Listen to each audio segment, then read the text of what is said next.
L'invité gênant 1. La joie de l'ami du marié Jean 3, 29-30, celui qui a la fiancée et le marié, et l'ami qui se tient là et entend la voix du marié se réjouit grandement, c'est cette joie qui est en moi. Il faut qu'il croisse, et que moi je diminue.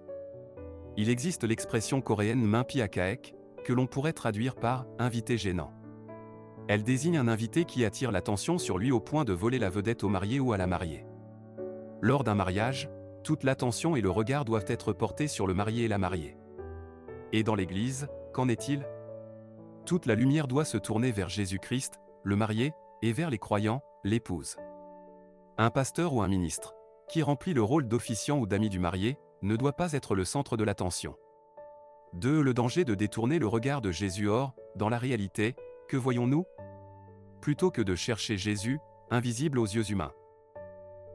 Beaucoup regardent les leaders religieux visibles. Les véritables leaders spirituels devraient être ceux qui reconnaissent pleinement qu'ils ne sont que les amis du marié. Dès que nous les regardons, ils doivent nous pointer comme un compas vers Jésus, guidant nos pas vers le marié et restant toujours un guide entre Jésus et les croyants.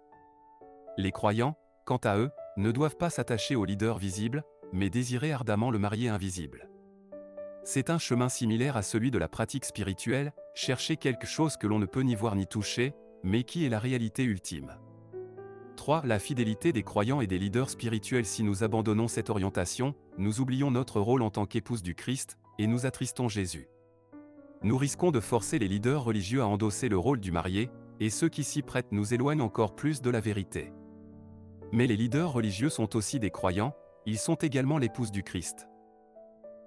Que nous soyons tous, croyants et leaders, des chrétiens matures, regardant uniquement vers Jésus-Christ, notre unique Sauveur, c'est notre prière au nom de Jésus-Christ. Amen.